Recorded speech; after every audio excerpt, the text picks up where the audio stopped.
Jésus n'est pas immolé sur la terre, Jésus a été immolé dans le ciel. Tu peux savoir l'église. Mais il y a beaucoup de Otanyango? Oui, il faut de Jésus. N'importe quoi, parce que va lapider dans beaucoup parce que. Ah, naza prêt papa. Baza ba ignora, bazo tort de sens avec l'écriture. Kuna ba mso mwasa te yate, kuna mwasa te. Kuna bazwa 10 minutes, kuna bazwa 10. Non. Otangi moko. Un pasteur qui ne travaille pas, c'est pas loin de Dieu. Ba pesa biso chapitre et si ba ça la temple en église. C'est Dieu qui les a appelés. Nzamba ko contredire l'écriture te. Bango baza ba berger. Bango ne faut pas pesa vie na bango pas ba mpate. Mais bango ba pate ba olesa. Bon ça c'est quel évangile? Il abolit ainsi la première chose pour établir la seconde. Amen. C'est en vertu de cette volonté que nous sommes sanctifiés par l'offrande du corps de Jésus-Christ une fois pour toutes. Une fois pour toutes. Mais pourquoi il va aussi le lot frère de l'église? Dans le lot offrande 18 paniers, 16 paniers, appel des fonds. Mais c'est pas criminel, papa. Toujours t'es à Sali. Sali, c'est la vie éternelle. Grâce à ça, mariage, c'était grâce à ça. On a tendance, même moi, c'est qui a annoncé salut, même mon bal, ça, on m'a dit. A annoncé salut, mais du fait que moi, c'est ceux qui me balent déjà, va se recouper, va s'angani. Moi, ça a prêché, moi, ça a témoigné en dehors. Vous vous dites quoi? Bateau, bazo biki samato, bazo qui n'a qu'au bon. Bazo qui n'a pas si va bougner parce que l'église, c'est ça, le chemin est élargi. Hein? Matthieu chapitre 7. Bateau Balba qui plusieurs viendra à mon nom. À mon nom. Papa de la Bible, ce qui nous a révélé, tes passes. Donc, bateau n'a pas perdu. C'est ça les 60 batongi l'église Lelo, la même puissance de l'éternel. Église Jéhovah, église Pévalong, église Armée du Salé, église Bima, église Kota. Toutes ces églises-là, ce sont les 60. Parce que bateau, on a Jésus, mais ce que bazo qui salite.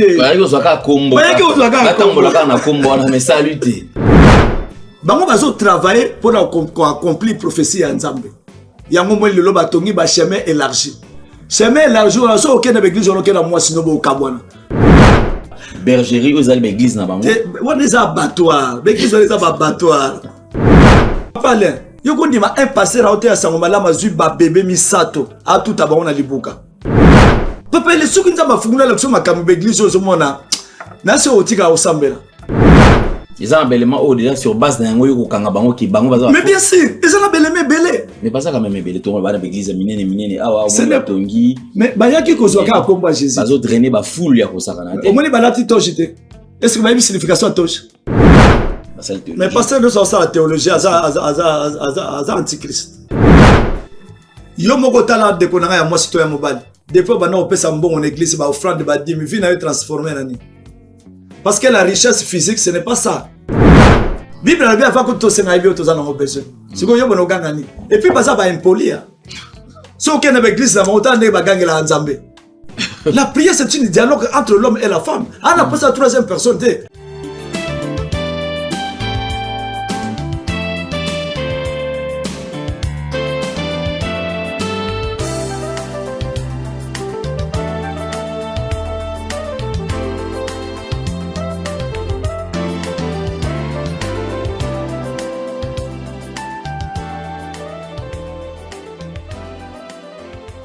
Vérité et réalité, votre magazine, mesdames et messieurs, vous nous suivez sur Nouvelle Tendance Télévision, culture d'excellence au rendez-vous.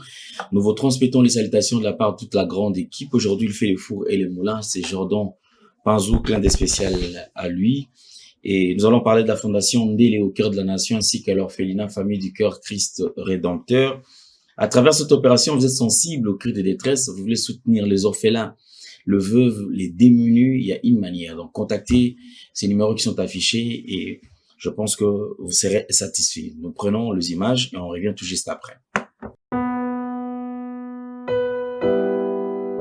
Tango nyonso molinganga nazalaki komona baninganga na baboti na bango nanga baparent baza te vinanga pasi. Est-ce que kokufela baboti ezali sumu? Kozanga baboti est-ce que ezali sumu? Voilà. N'a pas sabino message l'orphelinat Christ Rédempteur et on a posé les sungé na bino tala musala munene zo sala pona bana tala musala munene sala pona bana oyo mokili etiki ebwaki mais nzamba atelemi na nzela orphelina oyo pona ko encadrer bana oyo yaya lisungi na yo to nango posa 1 euro no to nango posa pona mwana moko tango mwana moko alie nzambe ya bitike oyo ya permettre ete na nzela no mwana alia akobosa na ote. Voilà message ya l'orphelinat Christ rédempteur to a besoin lisungi na bino ba numéro za na se kota contact na biso assistance na yo et aux lisungi pona bana que le Dieu des orphelins a bénir diama mtu nyoso ja ta likanisa ko sala quelque chose peut sali yango zamba pambola bino.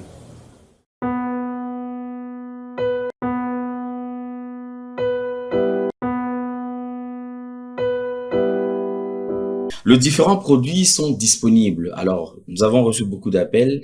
Si vous êtes prêts, vous pouvez nous contacter et vous serez servis. Nous prenons la pub qui va nous donner beaucoup plus de détails et on revient tout juste après. Merci Banakin, Bana monde entier. Maxi bien-être.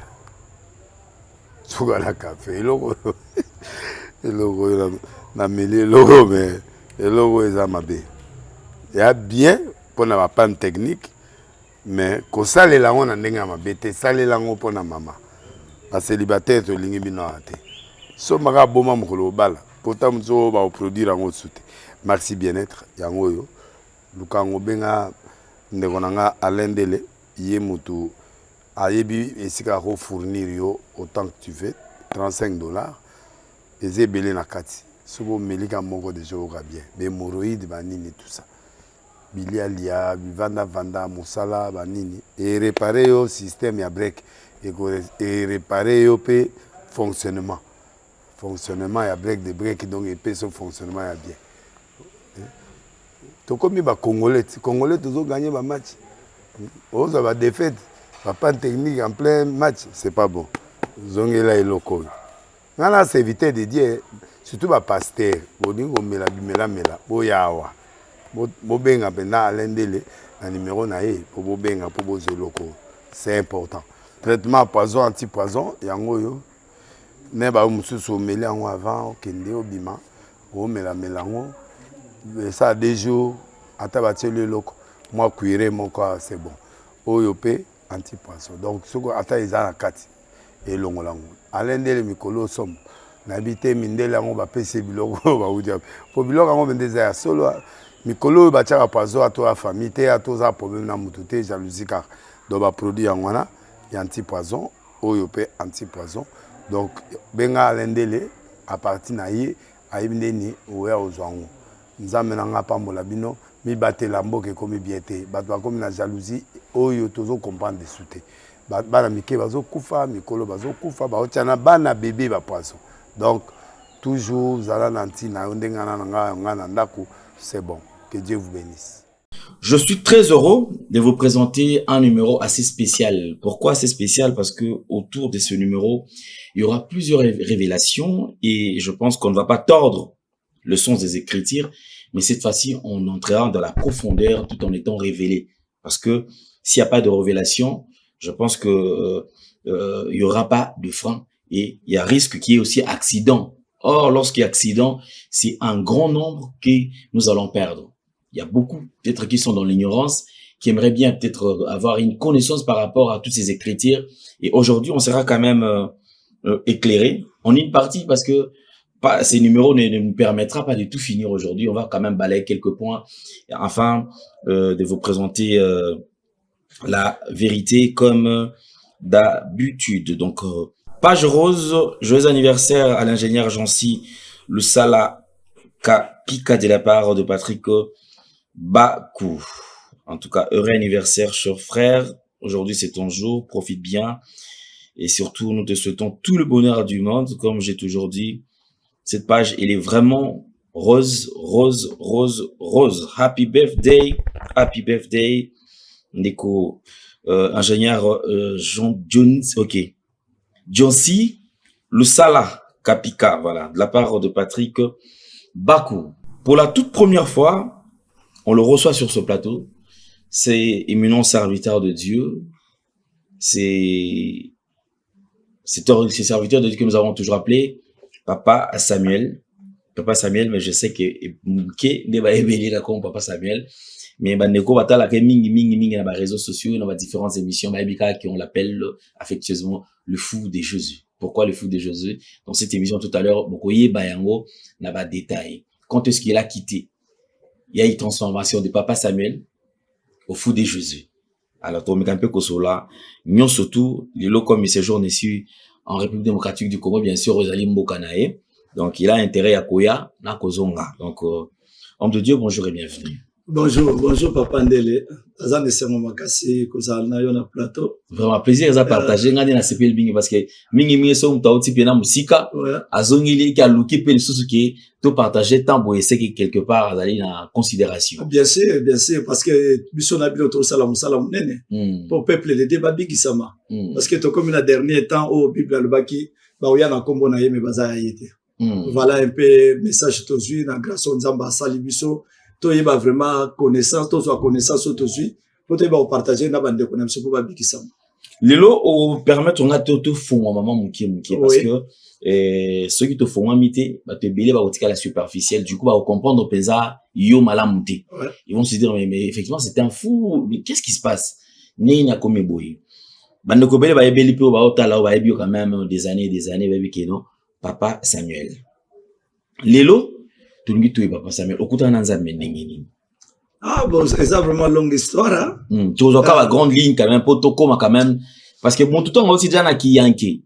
Connaissant ton histoire, mon tout aussi déjà na Mambavia ba noir chéri babok banganda yemo wazo drainer ba que belé na nenga kopa ngo ke ba noko boya ne to mona de bato loenge mais bato na pona ko ndima nzambe za la problème pour to ka so place ba te bolongo yeso on a bina lokuta nazaki be bongo passe azote ya zo cha makelele alors yo sikobit la biso même moi le solo bon papa Alain na olobaki za grâce et ça vraiment grâce na comprendre que to comme bana na nzambe te mais to bota ma bana na nzambe c'est-à-dire grâce aux les akati na biso même aux mokili tant marqué par les Seigneur so ekoki en tout cas automatique lingate makambu tout o nzamba tsekati dans fo manifestement donc mukolo ceux qui kaka tana ekoki ceux qui tana yokoki automatique ozana loko salade ndeti nga lelo na olangu sabatu na boke na diamba et puis na comprendre que nzamba sala na ba kobo ifatigue ta nzamba asala musana na ba ganka film ba guerrier bien ça ba guerrier pas vous vraiment na mokili oyebi mokili ta moye kati ya nzamba osala ba catastrophe te mais ceux qui ont wuti na mokili te albina dani l'homme est devenu comme l'un de nous à connaissant le bien et le mal donc pourquoi mo sali na nzamba faut yeba le bien et le mal si autant on bandi ko servir yé oyeba ke oyeza mabe na osala ngote oyeza malamu na osala mais le otala na église toujours tala ke pasteur azo sala porno na kati ya voiture pasteur azo sala ba catastrophe na kati église est-ce que ba pasteur ce sont des antichrists biso to yebel bongo pasteur te baza ba antichrist pasteur c'est lui qui a la connaissance de la parole c'est lui qui craint Dieu qui a le commandement de Dieu c'est ça qui est transformé dans la parole c'est Yohana fou de Jésus okuta na nzambe wapi ngala kutana yaki na France ezaki oui na kutana na poto na keneka ko lukavi na kutana na poto na pasaki na ba moment très critique à ce moment là na zaki vraiment na posa guérison et puis nzamba lobi na j'étais guéri mais en condition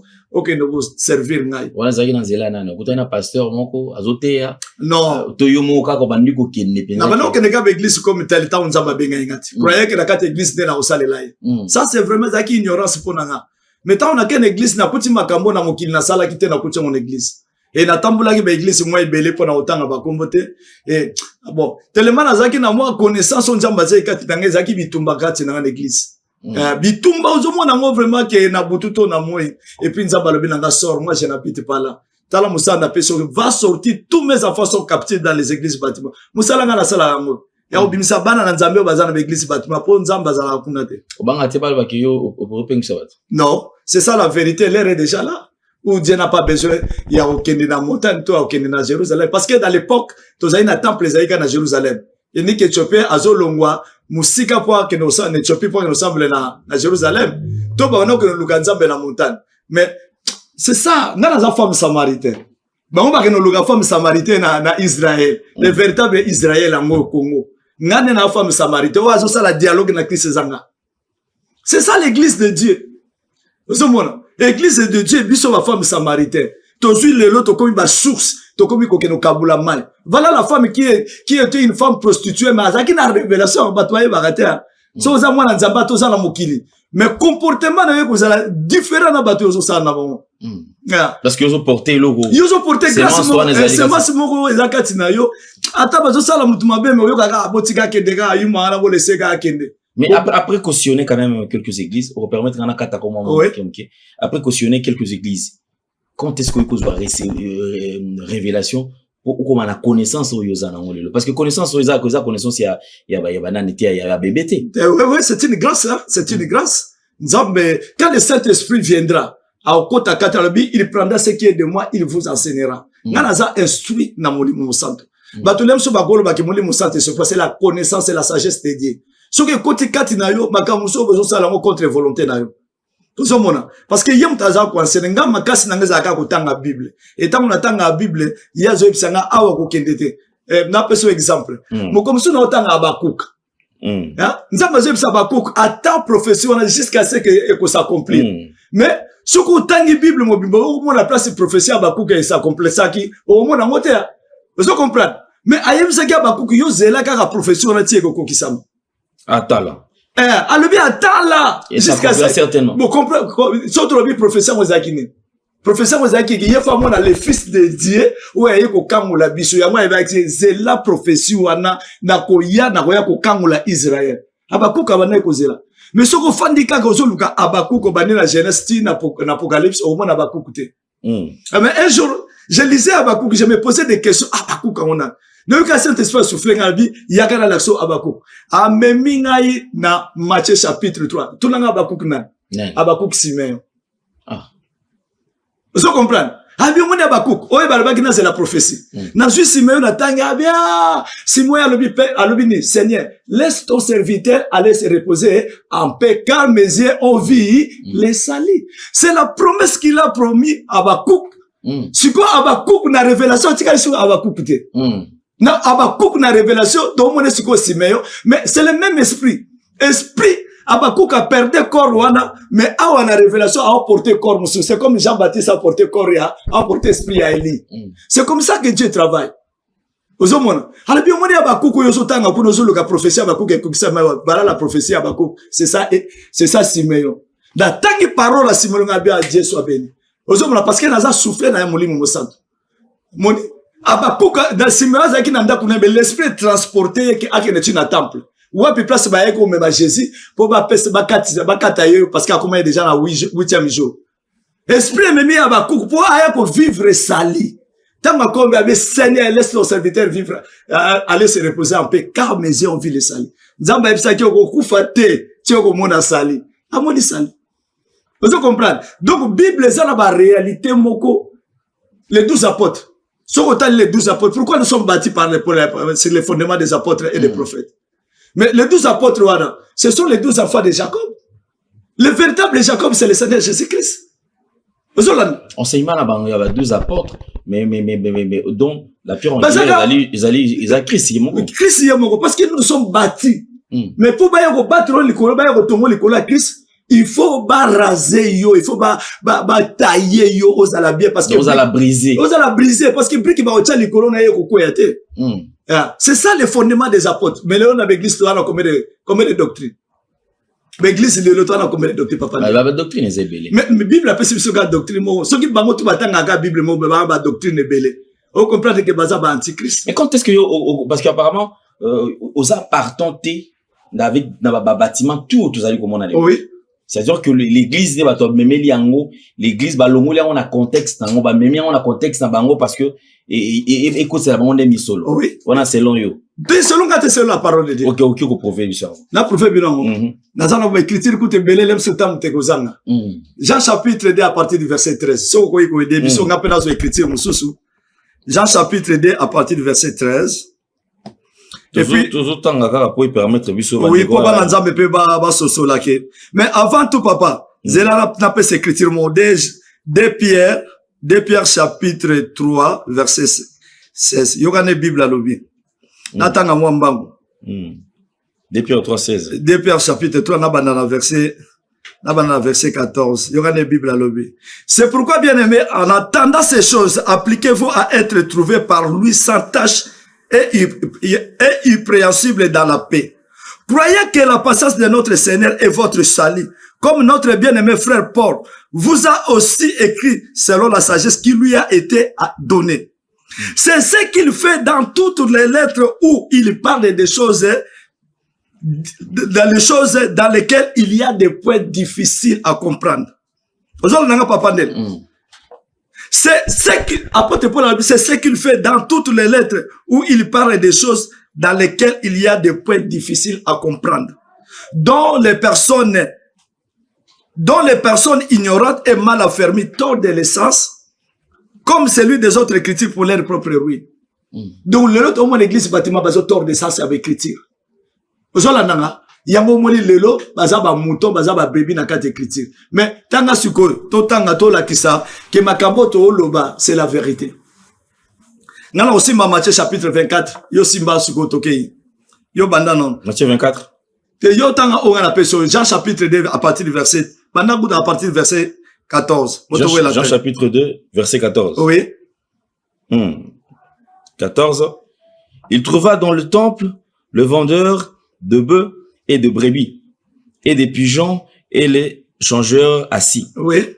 Ayant fait un fouet avec des cordes, il les chassa tous du temple, ainsi que le brebis et le bœuf. Il dispersa la monnaie des changeurs et renversa les tables. Et il dit au vendeur, oui. Allons-y. Et il dit au vendeur de pigeons, ôtez cela ici, ne faites pas de la maison de mon père une maison de trafic. Vous voyez? Il a renversé les tables. Les tables, on a ce quotidien, on a français table, c'est-à-dire au koufi. Table, le sacerdoce est à changer. Il a renversé les tables. C'est-à-dire, il a renversé le sacerdoce. Le sacerdoce, c'est changé. Il a renversé les tables. A chassé, pour dire que, parce que c'est lui qui est la révélation. Pendant 46 ans. Plus grand, plus puissant. Yango tango ya ye ndako ezaki physique bano beta lisolo na ye ezaki suna tinate. Yango zo chasser, balobi a renverser table. Qu'on renverser table tango zo renverser, c'est Hébreu qui parle. Hébreu chapitre 7. Ozomona, c'est Hébreu chapitre 10 verset 5 que yemtazo loba. Donc tango zo chasser, Hébreu 10 azoba tina voulu ni sacrifice, ni offrande, ni dîme, ni holocauste. Mais tu m'as formé un corps. Yango mona zo chasser, ba nyama wana ba no représenter comme sacrifice. Mais tant que chassé, c'est Hébreu qui parle. Vous comprenez des révélations. Donc, il y a chassé, mais Hébreu mutazo loba. Tu n'as voulu ni sacrifice. Bobengana bangulu. Il a voulu ni sacrifice. Bobengana ba monnaie. Il a voulu ni dîme. Bobengana no sotuana. Yango moni na Hébreu chapitre 7, alobi la loi a été inutile. Parce que loi est kokai kolongo la lisumute. Vous comprenez? Donc, c'est ça la parole de Dieu. Donc, Jésus t'a ma chasse, que c'est ngal l'homme n'a comme temple. Bino nous se faut besoin vikati nanga. Yango zo ebisa ba pharisiens, vous sondez les écritures. Vous croyez avoir en elle la vie éternelle. Ce sont les écritures qui rendent témoignage de moi. Donc les écritures rendent témoignage à Christ. Ce qu'on yoga dans Matthieu chapitre 24. Negi Christ azoloba. Parce que bana nzambe ba yebi ko sosolate. Comme Jésus s'en alla au sortie du temple, ses disciples s'approchèrent pour lui en faire remarquer la construction. Disciple, on accès à Jésus, construction et à table. Mais il leur dit, verset 2, il leur dit, voyez-vous tout cela? Je vous le dis en vérité, il ne restera pas ici pierre sur pierre qui soit renversé. Parce que temple, il y a qui physique, on a besoin de solo naïe. Il y a le col naïe temple spirituel, toi, on a besoin de temple physique. Le lot biso tout aussi ça na comme on a yesu. Donc, on a des lots côté dans quoi qu'elle peut s'assurer une église pour Nazoa. Quel est l'Hébreu chapitre 5? Hébreu chapitre 10. Nana Simba sous Hébreu chapitre 10 verset 5. Nana Simba.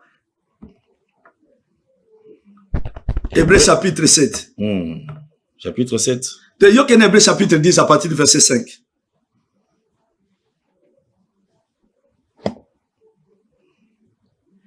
Hébreu chapitre 10. À partir du verset 5. 5. Oui.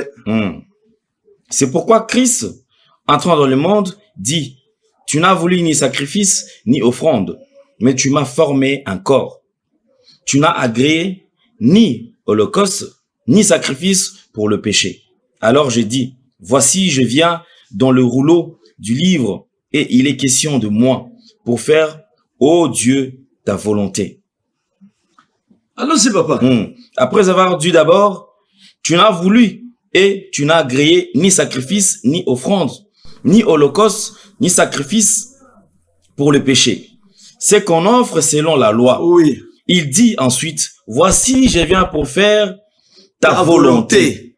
Il abolit ainsi la première chose pour établir la seconde. Amen.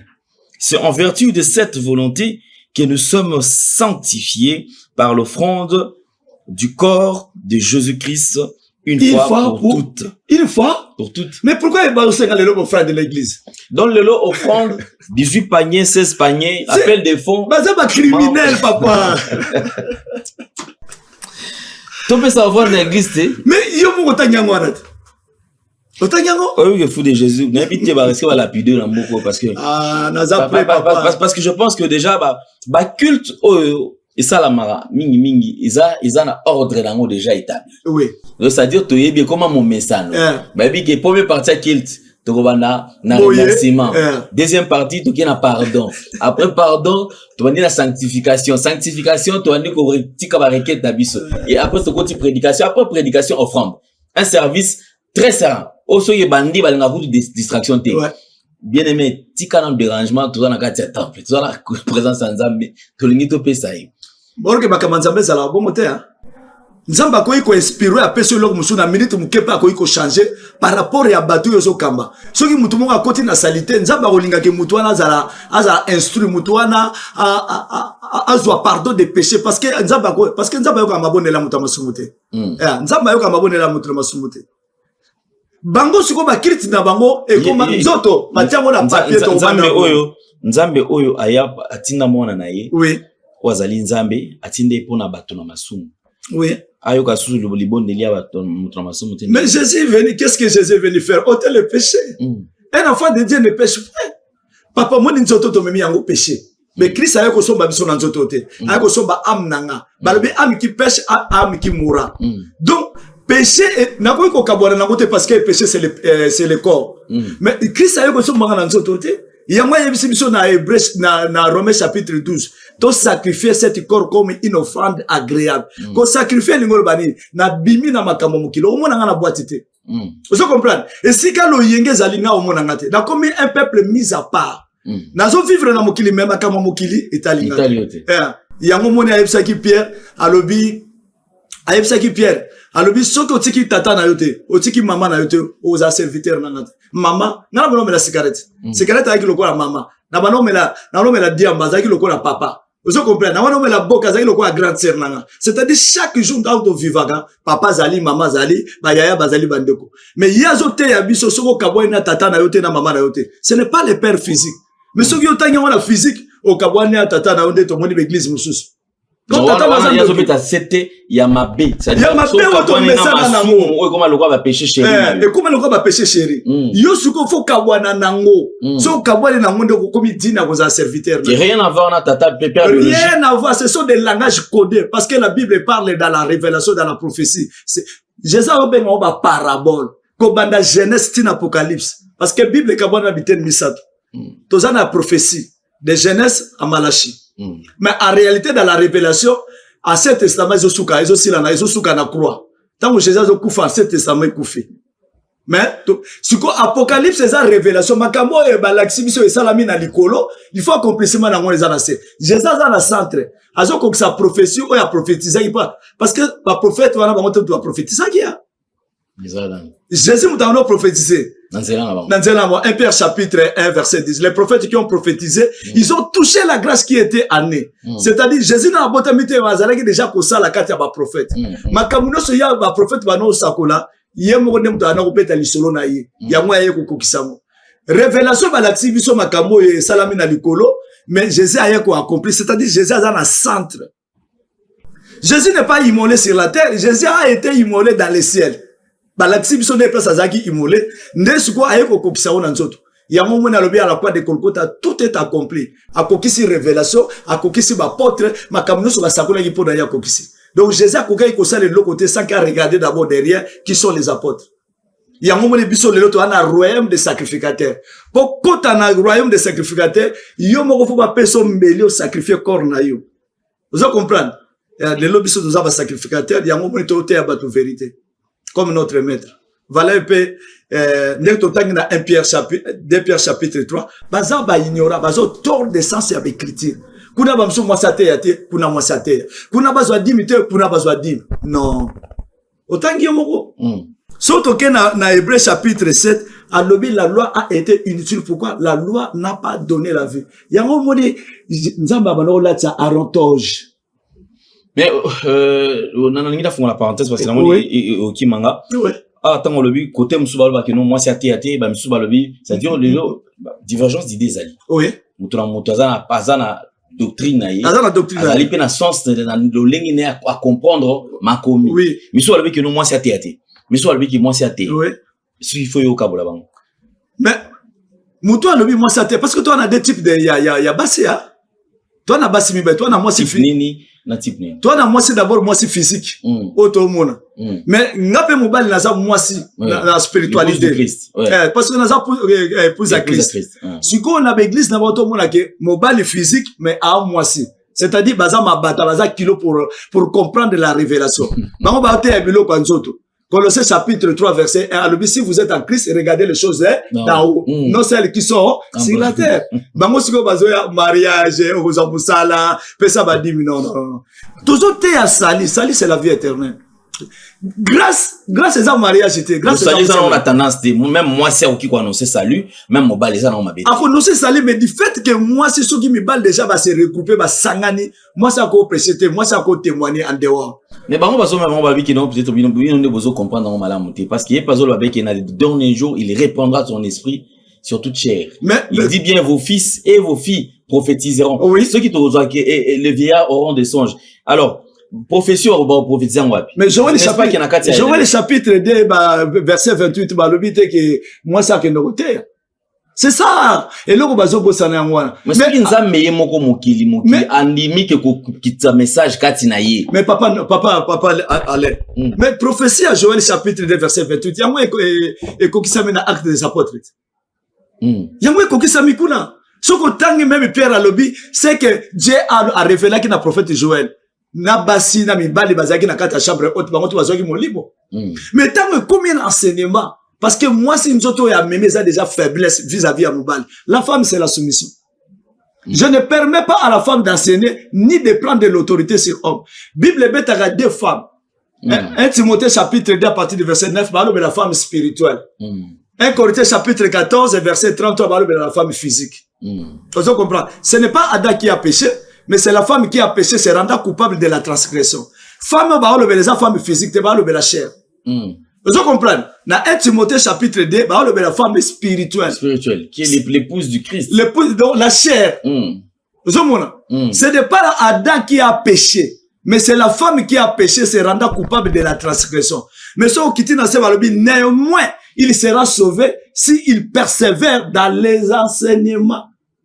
Vous comprenez? Or que ce est auquel dans Proverbe chapitre 1, verset 8, Bible a le dit, mon fils, écoute l'instruction de ton père, ne rejette pas l'enseignement de ta mère. Jésus comme une poule, il est venu comme une mère. Ailleurs qu'on peut savoir explication de la loi. Il y a des mamans qui peuvent enseignement. Il y a d'autres qui savent donc rien à voir. Ok, moi c'est mon talent qui m'ôte. La Bible dit tant moi ça zoom pour m'appeler c'est pas un mobile. Tant moi ça lien qui dit sous mes contacts parce que moi ça a faiblesse. Les sous mes contacts car l'autorité a péché dans les sous mes côtés. Donc lorsque la femme a consommé, l'homme a être faible. Voilà. Donc, il y a un moyen de tenir rigueur. Mais lorsqu'il y a que mon toit est mûr, voilà, atteindre la maturité. Voilà. Donc, il y a quoi il s'amène. Voilà, mais des commissions. Mais des côtés, ça est discutable. Parce que l'homme qui est dans le jardin, il y a porté comme il y a esprit Adam. Jordan. Il a porté comme Adam. Comme on a Eve, parce que Eve signifie la femme qui est sortie de la terre. L'homme quittera son père et venir s'attacher à cette corps qui est sorti de la mer, qui est la terre. Bangomi bale bakomi eloko moko. C'est-à-dire, selon Ésaïe chapitre 8 verset 20, à la loi et au témoignage. Surtout il y a un témoignage, on appelle Christ. Le jour à baptême, il y a Jésus. Dès à outi likolo, avec au côté d'Anjoto, il y a Jésus. Donc Jésus, c'est la femme de Christ. Jésus, c'est la soumission. Il y a un autre père, père. Parce que la chair, il faut ça le coup, mais pas esprit zaï katina. Il y a un moment, père, pourquoi tu m'abandonnes? Jésus, c'est la femme de Christ. Ève, c'est la femme d'Adam. Il y a un moment, Jésus a porté comme Christ. Adam, Ève, on va créer un jardin, a porté comme un mobile qui est l'esprit. Job chapitre 32, verset 8. En réalité, dans l'homme, c'est l'esprit. Yes. Voilà. Donc, il n'y a rien à voir que moi, si je qui m'a bé, il y a la chair. C'est la chair qui a péché. Romains chapitre 3, verset 23. Tous ont péché, ils sont privés de la gloire. Mais, non, la péché, c'est la chair. Chair, représente Satan, le péché, le mal. Nous autres, c'est Satan. Mais on va une église, va atteindre le monde. En observant ce qui se passe aujourd'hui dans des églises, en guillemets, église bâtiment, oui. Na batu o bazali fidèle, oui. Na kati avec église bâtiment. Vous vous dites quoi? Bato bazo biki samato, bazo ki na kobunga. Bazo ki na basi babungi parce que l'église c'est ça le chemin élargi. Hein? Matthieu chapitre 7. Bato balba qui plusieurs viendra à mon nom. À mon nom. Papa de Bible ce qui nous a révélé au tes passe. Donc bato on a baza perdu. Ce qu'on dans Isaïe chapitre 4. Les 7 femmes saisiront en ce jour-là un seul homme. Ils diront, donne-nous seulement ton nom. Mais, ça c'est une prophétie. Toujours mon accomplissement dans Jean chapitre 6, à partir du verset 44. Jésus a eu 72 disciples. Mais il y a un combo na tamboli na dans Matthieu chapitre 10. A ti di bango pe des années, ba ke côté ya. Qu'est-ce pour vous combo ba moi qui bango na Jésus. Mais tant que Jésus comme na tango sali. Alobi o eza nzoto na pe makila na o ya rolia ta kozwa salite 60 balobi tete to yaki pona kozwa kombo na to yaki pona kozwa vite to yaki kozwa kombo na yo bakei yango soto yena 1 Jean chapitre 2 Bible ils étaient au milieu de nous mais ils n'étaient pas les nôtres. Donc le temps marqué tant ekoki bakei c'est ça les 60 batongi l'église lelo la même puissance de l'Éternel, église Jéhovah, église Pévalon, église Armée du Salé, église Bima, église Kota, toutes ces églises là ce sont les 60 parce que batu mona ba on a Jésus mais sikoyo bazwa ki salite ba yo zaka kombo na kombo na mais salute. Donc Jésus a accompli prophétie à Isaïe chapitre 4 les 7 femmes là ba bazu kombo bakei. Si que bango ba travailler pe ya Nzambe mais na chemin mususu. Bango bazo travailler pour accomplir prophétie ya Nzambe. Yango mo lelo batongi ba chemin élargi. Chemin élargi on so okena église on okena moi sino bo kabwana. So okena bana no bo kabwana parce que c'est élargi. Batu bazé belé bo kabwana. Bo kabwana ndenge. L'enseignement to nini osala ki bo kabwana.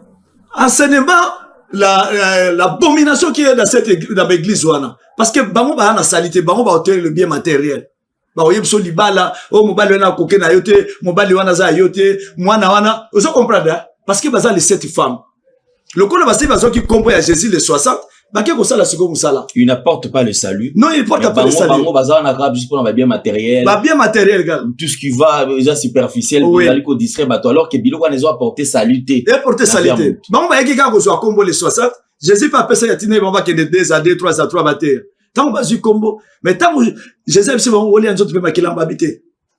Toi ko saga prophétie ya Isaïe o yo lobaki. To yeto su combo no tika to esa musala biso. Ya mo moni bazongi na Matthieu chapitre 7. To big say batu na kombo na yo. To sala ki miracle na kombo. Est-ce que Jésus c'est ça qui nous a envoyé? Je vous ai jamais connu. Je ne vous ai jamais connu. Parce que dans Matthieu chapitre 28 verset 18, Jésus a dit que nous annoncer la bonne nouvelle. Toi enseigner batu ba comme loko la biso, ba garder commandement du Seigneur. Allez faites de toutes les nations mes disciples, enseignez-les. C'est ça bito Christ a dit biso l'enseignement. Mais est-ce que allez faites de toutes les nations mes disciples. Oui. Yo osaron na sens montrant montant qui ne de porte à porte to parce que au peu on va ça là je pense qu'ils aient ngona. Allez faites de toutes les nations mes disciples. Oui. C'est-à-dire comme place so basangisi ba to basali ba croisade tout le monde va ça la croisade. Bon intérêt là. Ba bébé on a bébé on a gati à bergerie aux alibes église na bango. On les abattoirs, l'église les abattoirs. Papa les soki nzamba memio na muzindo omona makambeleka na l'église wana ba pasteur na ebite motema bazana ba église na boy mambebele mabe papa le yo kondima un pasteur a ote ya sango malama zui ba bébé misato a tout abona libuka osi ko kuna rango un pasteur a zui ba bébé azo tout abona libuka asilisi a zui bango a tie bango na likasa lokola to sala liboke ake kunda bango na cher papa le soki nzamba fungula la kusoma makambo église ozo mona na se otika osambela biso le autre témoigner Christ parce que to moni makambo nzamba ona kisa biso c'est choquant mais bana nzambe tant to la vérité ba ka se biso to contre ba passer non baza ba frère na biso dans le sang baza ba frère na biso tala le onde mboke kufi c'est à cause ya ba pasteur voilà pasteur nde mutazo sunga mutu na molimo ba président baza na bazo sala makambo na nzoto mais soki molimo ekangola mite nzoto osala nzoto osala eloko te. Mais aujourd'hui, le président de la République, Antoine, va pasteur rebelle, va serviteur de Dieu belé, va aller orienter, ils mabé, va toi, va aller au samsa malamonté. Mais sur moi déjà pasteur, alors c'est un bon, alors c'est un dip, tala.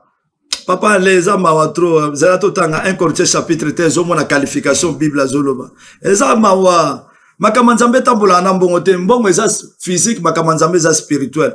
Yango yebsa ki la femme samaritaine que je suis, l'air est déjà là. Donc nous sommes déjà là. La Bible dit quoi? 1 Corinthiens chapitre 13. La charité est patiente. Elle est pleine de bonté. La charité n'est point en visage. La charité ne se vante point. Elle n'offre point d'orgueil. Elle ne fait rien de malhonnête. Elle ne cherche point son intérêt. Yebisanga siko ba pasteur bazana l'église et là on est ba luka. Tant ba quel libosa président. Et ça quoi la michette. Hein? Tant wa yaka zaika yemoko mais baba yibsete babi kende yebsende bisoto lobi Michel lobi OK dans le bandé bino lobi mais tant Michel komi esprit en nzambe zaki katina tant zo yebsete kende ko gagner mais le ko la roi yeba que Michel c'est un bon serviteur habité Michel makambozo bezal lokuta yebsanga vérité habité le ko la bango ba lobi na zalaka na bango kende ko gagner c'est-à-dire bisonde to zalia fashi to zaine na Belgique to bado za ngala membre yi dépassa na bundi bitumba IDPS na poto usakana te na zala ba souvenir belé ya IDPS na ya mabena ya malamu vous comprenez donc biso lelo to ba serviteur de Dieu un serviteur de Dieu ayi bisa mokonza mboka polele yo tika na non nous a quand même IDPS na saka membre IDPS ti lelo mais loko na longwa na makamba politique lelo na zo servir Christ mais ceux qui lobi nzamba lobi nanga kende parce que David aussi azaki wa de Dieu azaki pe politicien un politicien et ça m'a bête que ça la politique pour orienter le peuple de Dieu. Bato tozo kamba. Ceux qui biso totiki ba mbaka no kwa na libulu na ba politicien. Vous comprenez? Nga desinga na zalia. Na côté politique na ko bisa président. Président, boma tous les partis politiques. To kende na de tombo na poto parti green, hein, parti vert, parti démocrate, parti républicain. Ou au moment na ba ndumba ba kosila. Parce que la politique il est bazaka ba ndumba. Hein, mutasali parti na ye aye ko soutenir fashi pour ka lobi azwa poste azwa mbongo.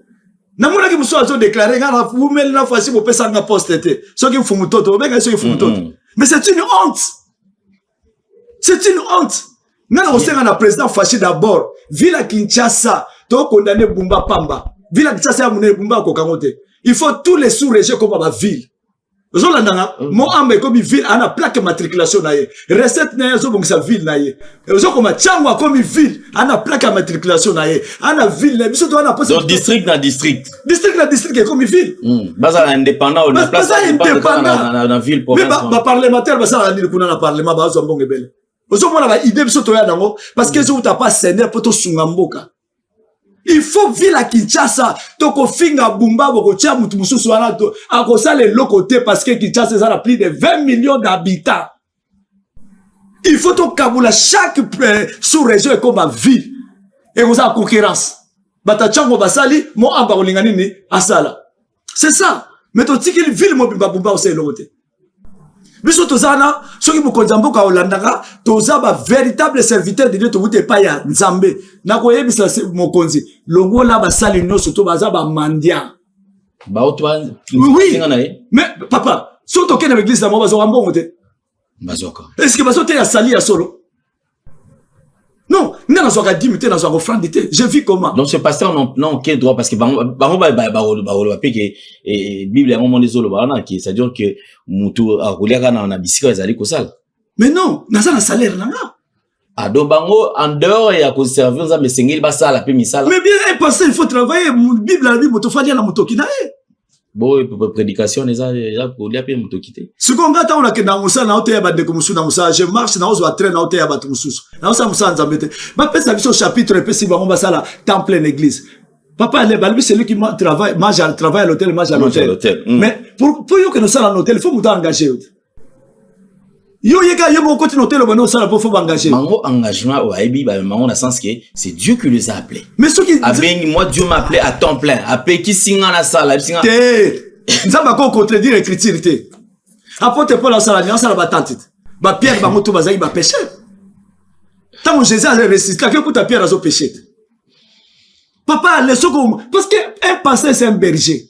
Muto a un ministère automatiquement il faut ça. Ceux qui sont disponibles, Nzambe a préparé mutumo vous allez disponible pour ça musala. Hein papa le. Un pasteur qui ne travaille pas c'est pas loin de Dieu. Parce qu'il y a un berger. La Bible dit bon, vous savez pourquoi? Parce que dans Jean chapitre 15, bazaba serviteur, biso toza les enfants de la maison. Un enfant de la maison travaille dans la maison mais il est enfant. Il y a un moment de Bible à lobby, je vous ai fait connaître tout ce que j'ai reçu de mon père. Je ne vous appelle plus serviteur, je vous appelle ami. Biso toza ba ami à Christ. Mon père na moi c'est ba comme ba ami.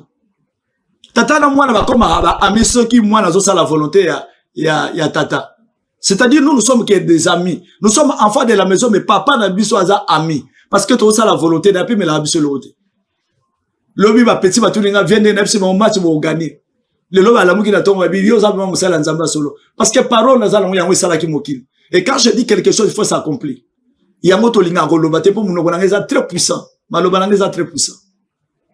Donc biso tant to ya nouvelle génération to zui sali na web sa président fasciste ko yo kanga na fanda gine Tanzanie na Belgique aya acha ba pasteur wana ba nzinga to fungula Bible to yeba nani mosali nzambe ya solo.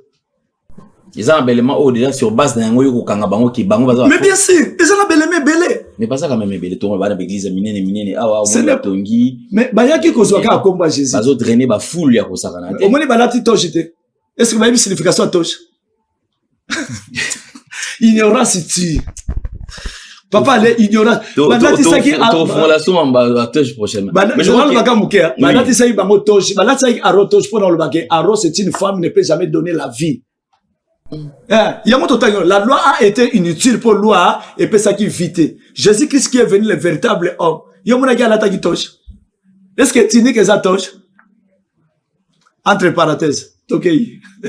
Mais bon, peut-être touche toki en un sens peut-être ils allaient ming mais là tant ming sur ça la théologie hein. Mais pasteur nous ça la théologie à antichrist. Fou de Jésus. Mais ça vraiment. Mais non, c'est ça la vérité. Moutako qui kotanga te, à sa connaissance. Bon papa l'air, dans denga mabete. Na la diplôme te na tanga mais na zo diplôme te. Mais makambo na otanga qui me révèle ça. Na pta otanga. Quand le Saint-Esprit viendra, il prendra ce qui est de moi, il vous enseignera. C'est-à-dire notre mouto azote ya biso le poto toye ba parole de Dieu, ce n'est pas un homme. Papa, il n'y a rien de bon dans l'homme. L'homme est corrompu. Bango tout nous sommes baza corrompu. Baza corrompu. Même grâce à cet esprit dans la parce que na mutwa na la posa mbongo. Mais pour yo ko corrompre nga, et ça difficile là. Parce que na ko côté ka salite pour na mbongo. O mukenza bazo pesa pour na nourrir famille na ngekoki. Bango baza ba berger. Bango des fois ba pesa vie na bango pas ba mpate. Mais bango ba pate ba olesa. Bon ça c'est quel évangile? Jean chapitre 15, Bible a le plus grand amour de donner ta vie pour les autres. Est-ce que Bango va appeler sa vie pour les autres? N'attendez non 1 Corinthiens chapitre 3. La charité ne cherche pas son intérêt. Bango va le gagner. L'intérêt n'a pas. Tata Koufi église etikali pas fidèle, toi etikali pas ban. C'est ça que nous appelons l'église de Dieu. Nana web sa président facile l'église va tous l'église est arrêtée. Il faut peuple na biso za mature, il faut y ba Nzambe pour c'est ça Israël, biso de tous peuple israélien. Ici, au Congo, là où coule le miel et le lait, il y a un poto, au comme esclave. Mais il y a un chauffeur, tout, comme patron. Vous avez une différence? Poto, caillou. Eh, pas, il comme esclave. Que nous travaillons pour l'amdeli. Personne à gauche, va bien dire à droite. Mais pour nous, il y a comme patron, chauffeur, personne qui toque dans ma campagne de famille. Mais biso to linga to tika mboko na biso to comme esclave na poto. Nga sali 28 ans na poto, 28 ans, j'ai passé mon temps. Vraiment. Ah oui. Tant na yena moni ba jeune ba sali ba tongi ba compagnie et je précie. Et je prie le Seigneur. 28 ans na poto. Dans une connaissance, dans une sagesse, mais na yena nini? Na yena lokote. Na la parole de Dieu on zamba pesanga pas pour gagner l'argent en Afrique. Mais mouké on zamba zo pesanga na zo sala. C'est pour cela na zo ga dimité na zo offrande parce que j'ai compris les écritures. Papa le pardon mais sur autant que l'absence acte des apôtres chapitre 17 verset 24 à 25. Dieu n'a pas besoin de quelque chose venant de la main de l'homme. Yo lo baké soko bengi biso ina prière soko nzamba pese recommandation to ko senga yombo. Mais non. Les désirs de la chair et les désirs de l'esprit sont opposés. Actes des apôtres. Actes des apôtres 17, verset 24 et 25. C'est difficile. Actes des apôtres 17. 17, 24 et 25. Bah ouais, on va en hauteur. Le Dieu qui a fait le monde et tout ce qui s'y trouve, étant le Seigneur du ciel et de la terre, n'habite point dans des temples faits de mains de l'homme. Oui. Il n'est point servi par de mains humaines, comme s'il avait besoin de quoi que ce soit. Lui qui donne à tous la vie, la respiration et toute chose. Il a fait que tous les hommes sortis d'un seul sang habitassent sur toute la surface de la terre. Est-ce que Dieu a servi par les mains d'hommes? Non. Mais tant qu'on église va voir sur et ça contradiction. Est-ce que son atteint une vérité m'a bien dans la salle? Dieu n'est pas servi par les mains d'hommes. C'est-à-dire, Nzamba n'a pas ce lot que vous n'êtes pas à moutouté, parce qu'il m'a appelé sa biso souffle. Nous, sommes appelé sa biso. Mais bango ba lubi bope sa mbongo Nzamba pas mbola bino. Dans la maison, venez dans la maison de l'Éternel, bobouya maboko pambate. Mais c'est ça. La Bible n'est sur le bango. Apporter. Natangi de Pierre chapitre 3 à partir du verset 16. Bah, il contredit parole de Dieu. C'est-à-dire, le banza me soko tangi obiete, repese salut, repese okufa. Tant qu'on va tangi bayaka na ndako nzambe maboko pambate, ba on va dans les mains physiques. Na loba ki on la fois passée. Tout papa tant to kena na ndako nzambe, c'est-à-dire tozo ke de koyoka diloba et ça semence wana fona porter cœur na nga po semence wana ta ba obwaka et puis ça nga vie. Mais bango baza le long chemin. Un chemin qui est sorti pour semer. À semer premier chair quoi dans le long des chemins. Bango wana. Deuxième semence à l'oni et quoi il n'a banzube, bango wana. Troisième semence à l'oni et quoi il n'a quoi, na les pierres, bango wana. Mais quatrième semence c'est nous. C'est ça l'église de Christ. Oh bah j'ai parole bah tiens moi pratiquer peut battre on peut battre ça. Biso de l'église lelo. Église à Seigneur, c'est lui qui est la tête de l'église. Biso tout ça qui va membre à son corps. Mais l'église nous avons les église à Seigneur, les églises antichrist. Merci fou de Jésus, je pense que vous allez juste première partie, que le Seigneur a permettre que tout coûte en sous prochainement. Merci beaucoup. Tout ça, la deuxième partie, je pense qu'on fera plusieurs émissions pour te mettre un peu éclairé. Tout le monde partie par partie, sujet par sujet, malin, mais tourner et après peut-être d'ici un mois, tourner sous soit à Paris, tout un peu côté la tout orienté bateau. Je voudrais quand même un message dans bateau tout aux occasions pour na lelo. Mais ça aux aliko pesa na bana nzambe oyo ba oki ko retenir lelo. Message na ko pesa pa bana nzambe yo moko tala de konanga ya mwasi to ya mobali. Des fois bana opesa mbongo en église ba offrande ba 10 000 vie na yo transformer nani. Parce que la richesse physique ce n'est pas ça. Pose à la moi nzambe faut remplir de la connaissance. Osée chapitre 4 verset 6. Mon peuple périt par manque de connaissance. Comme vous avez rejeté la connaissance, Dieu nous a rejeté aussi.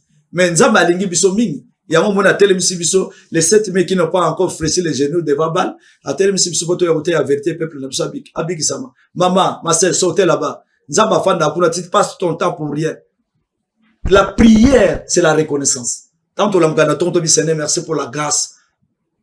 Tata nanga, maman nanga, bandeko nanga, bazamba, malam. Que ton nom soit béni. C'est ça la prière. Bible la bien avant que tout Sénat bio tous en ont besoin. C'est quoi yo bono gangani. Et puis ça va impoli. Si aucun église la montagne ne va gagner la Nzambe. La prière c'est un dialogue entre l'homme et la femme. On appelle ça troisième personne. Papa tant yo beta masola katina na maman. Vous en appelez ça troisième personne là on. Alors, Seigneur c'est notre époux. Apôtre Paul a dit je vous ai fiancé à un seul époux. Ba ba za ba adultère. Aurait pas un seul époux qui est Christ. Bah comme si ma pasteur na bon mibali na bango. Ce sont les adultères.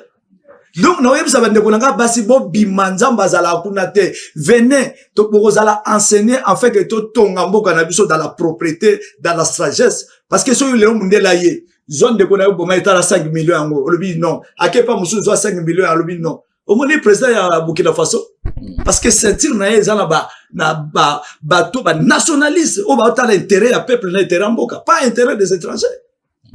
Papa n'est comme une attaque au professeur zo kokisama l'Europe zo kendeboye l'Afrique zo kendebo alors facha za la posa ba vrai homme de Dieu le ko la biso ceux qui m'a besoin na biso mon président talanzelo ko kendango même ceux qui ont l'ongolanga prépare mais moi c'est que je peux dire la vérité mais non pas naïa na le président d'être une autre mettre sur la méché pour na flatter non ceux qui na na salaire nanga o ba pesinga ça suffit en voulant trop gagner ba tu qui vient na bango pour na mbongwa.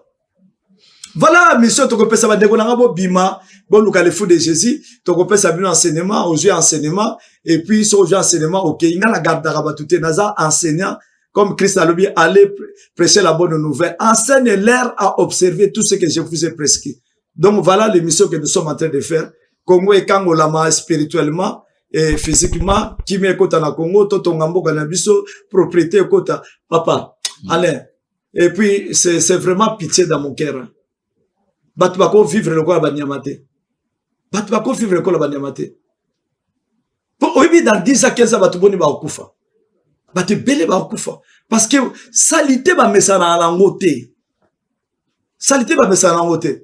Na bosenga na Daniel Bumba. Soga olandanga. Zonga pepe na pesa nga ville à Kinshasa. Au moins enseignement na chicote parce que peuple azana fosa enseignement na chicote pa yoka. Peuple azana posa te bokene malema pote bonga parce que la révolution ezalaki. Donc mais tala o tala siko na sima o monaka groupe abatu 20 15 à quoi faire? Un président muto azo diriger à papa il faut zo soya bana na yo azo diriger. Ça fait tellement mal. So la même mondela yo tala Congo aloba ah muto tozane na poto tala mboka fana mais banyama ba ko vivre ne wata. C'est ça la vérité hein. So to le vérité te to sunga bande ko na biso te. Fachi c'est mon frère, Bumba c'est mon frère, mais toi na posa to te ya bango na ba commissaire de zone tout en tout cas ba sala pote mboka kende liboso. OK. Voilà. Nzamba pambola moko na moko, c'est le fou de Jésus, nous sommes là pour prêcher rien que la vérité afin que biso tout aux ala bien. Tant Christ a oya aya ko mboka po biso na yo de toza peuple israélien. Si quelqu'un veut vous contacter à Rosala Nenge. Numéro nanga ezali 0049 170 attends, je vais nabimisa rapidement. Donc, vous voulez to yawa tozo profiter to les cas partout pour to pesa message pour bana nzambe ba saisir biso pour te ba bima na maboko ya ba criminel. Voilà 0049 170 24 94 325. 0049 170 24 94 325. Donc, ba konzamboka o ba landa biso baza disponible bo benga biso. Voilà. Merci beaucoup. Nous sommes arrivés pratiquement à la fin.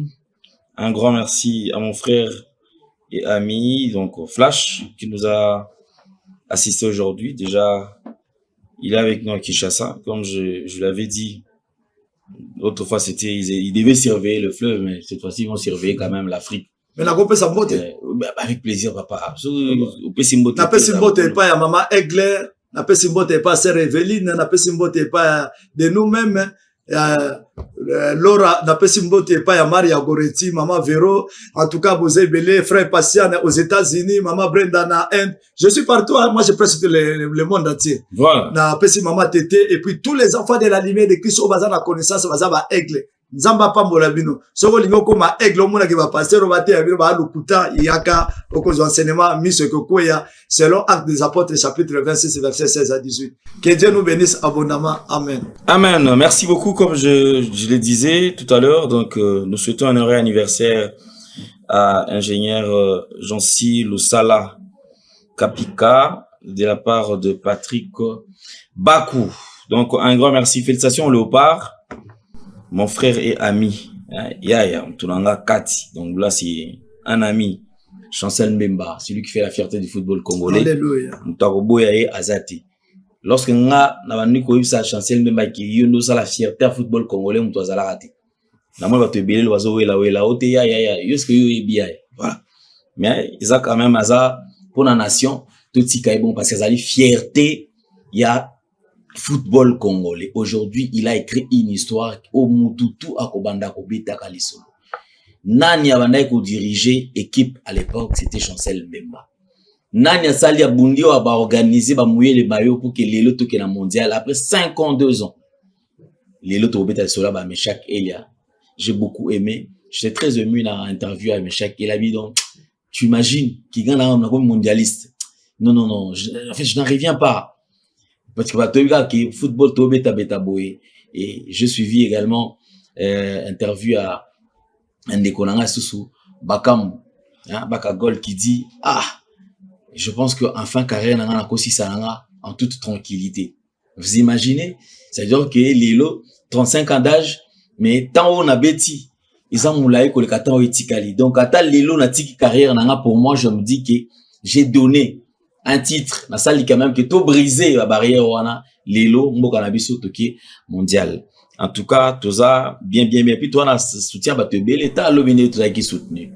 Do ba toza qui belé bazala ki wana ba mexicain bazala ki na bazo soutenir kaka RDC. Braza kutu donc wana kutu za ba aller na biso bango kutu batika biso te. Donc ba servir qui fièvre na fleuve mbambi se bungité to kuti bloco to za en ordre ba otika la sko ba simbande Afrique. Batika la surveille biso toki côté to bola susu après tozonga parce que Cristiano Ronaldo azala makambo na ye abeta kané ballon mais tout ako beta ballon à comprendre pe ki congolais.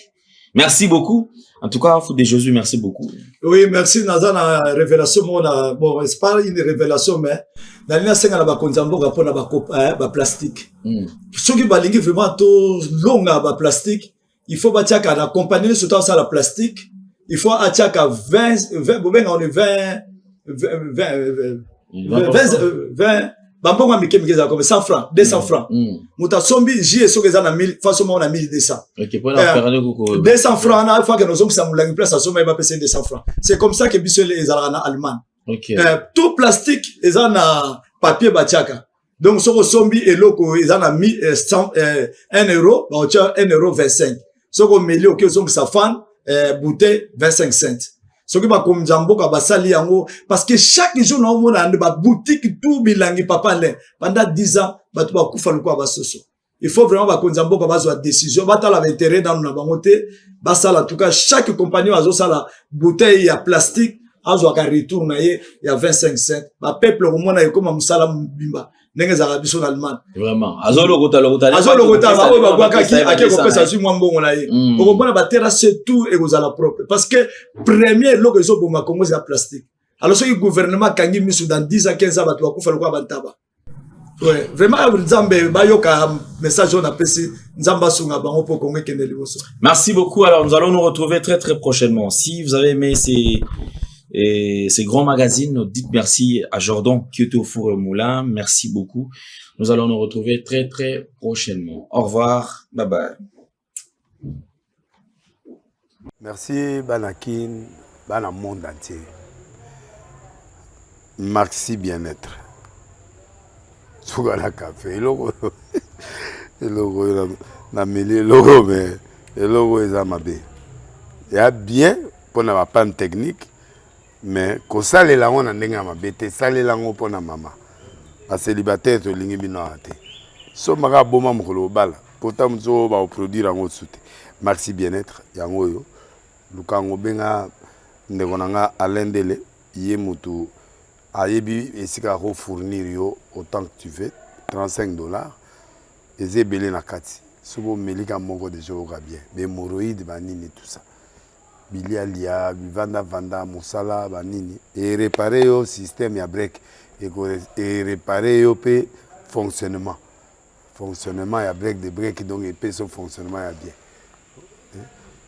to comme ba congolais toujours gagner ba match oza ba défaite pas technique en plein match c'est pas bon zongela eloko nana c'est éviter de dire surtout ba pasteur bolingo mela boyawa bobenga pena alendele na numéro na ye po bobenga po bozoloko c'est important traitement poison anti-poison yango yo ne ba mususu meli yango avant kende obima o mela melango ça 2 jours ata bateli loko moi cuire mon corps c'est bon oyo pe anti-poison donc soko ata eza na kati elongolango alendele mikolo somme nabité mindele yango bapesi biloko baudia po biloko yango bendeza ya solo mikolo batiaka poison ato ya famille te ato za problème na mutu te jalousie car donc ba produit yango wana ya anti-poison oyo pe anti-poison donc benga alendele à partir na ye ayibindeni oya ozwango nzambe na nga pambola bino mi batela mboke komi bien te bato bakomi na jalousie oyo tozo comprendre dessous te bana mike bazokufa mikolo bazokufa baotiana bana bébé ba poisson donc toujours zala na ntina yo ndenge na nga na ndako c'est bon que Dieu vous bénisse.